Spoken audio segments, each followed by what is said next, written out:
मी Aurangzeb fan क्लबचा संस्थापक असेल तर तुम्ही अमित शाह नाही, तुम्ही अब्दाली आहात. अब्दाली. माननीय उद्धव ठाकरेजींनी आरसा बघावा. ते मध्ये येऊन गेले एक 8-10 दिवसापूर्वी, ज्याला मी बाजार बुडगा म्हटलं, नागपूरमध्ये येऊन गेले. कोण येऊन गेले? काय त्यांचं दुर्दैव असं आहे, 1-2 महिन्यापूर्वी पुण्यात येऊन गेले. थोड्या दिवसांनी माझा नेमका पुण्यातच कार्यक्रम ठोकला.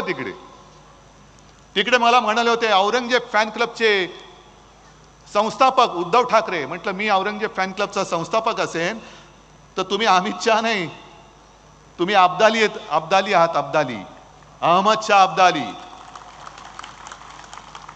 आणि 4 दिवसापूर्वी नागपुरात येऊन गेले बंद दाराड. काय? उद्धव ठाकरेला संपवा, शरद पवारांना संपवा, त्यांचा पक्ष फोडा, कार्यकर्ते फोडा, बूथ लेवलवरचे कार्यकर्ते फोडा. अहो अमित शहाजी, हे बंद दाराचे धंदे तुमचे सोडा. हिम्मत असेल तर इकडे मैदानात या, शिवरायाच्या साक्षीने आम्हाला संपवण्याची भाषा करून दाखवा. जे मी नागपूरला, जे पुण्यात मी बोललो होतो की हे येतात बाजार बुणगे उपरे आणि छत्रपती शिवरायाच्या महाराष्ट्राला गुलाम बनवण्याची भाषा करतात. शिवसेना संपवा. अरे संपून दाखवा, हिम्मत असेल तर या. तुमच्या किती पिढ्या उतरतात ते बघतो मी. का शिवसेना संपवायची? आम्ही तर तुमच्याच बरोबर होतो. आज माझ्यासोबत सगळे काँग्रेसचे खासदार, काँग्रेसचा आमदार, माझे सगळे मंत्रिमंडळातले सहकारी काँग्रेस आणि राष्ट्रवादीचे आहेत. पण आम्ही तुमच्यासोबत होतो ना, भाजपच्या बरोबर. 25-30 वर्ष आम्ही हिंदुत्व म्हणून तुमच्यासोबत राहिलो. मग हिंदुत्वधारी आम्ही असताना, हिंदुत्ववादी असताना, असं 19 साली तर सोडा, 2014ला काय घडलं होतं की अचानक तुम्ही तुमचा तिकडे पंतप्रधान बसल्यानंतर एकनाथ खडसेंनी सांगितलेली गोष्ट आहे आणि खरी आहे. संध्याकाळी म्हणजे जेमतेम निवडणुकीला 15 दिवस असताना अचानक संध्याकाळी याच सुमारास किंवा 6-6:30चा सुमार असेल, एकनाथ खडसेंचा फोन आला. जागा वाटप अंतिम टप्प्यात आला होता. 1-2-5 जागा इकडे तिकडे राहिल्या होत्या.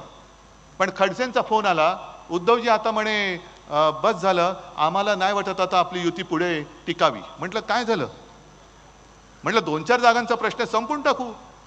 नाही बस म्हणे, मला आता वरनं सांगण्यात आलेलं आहे की आता आपली युती तुटली. युती तुटली? ठीक आहे. 15 दिवसात युती तोडून टाकल्यानंतर एकटी शिवसेना लढली आणि 63 जागा निवडून आल्या तुमच्या सगळ्यांच्या आशीर्वादाने. 63. माननीय उद्धव ठाकरेजींनी आरसा बघावा.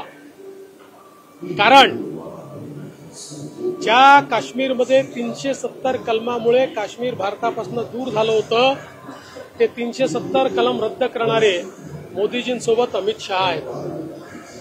आज ज्या प्रकारे देशामध्ये सांस्कृतिक पुनरुत्थान पाहायला मिळतं, राम मंदिर असेल किंवा या ठिकाणी काशी विश्वनाथाचं मंदिर असेल, हिंदू म्हणून आमची जी काही ओळख होती ती पुसण्याचा जो प्रयत्न झाला होता, 500 वर्षानंतर तो प्रयत्न मोडून काढणारे या ठिकाणी आमचे नेते आहेत.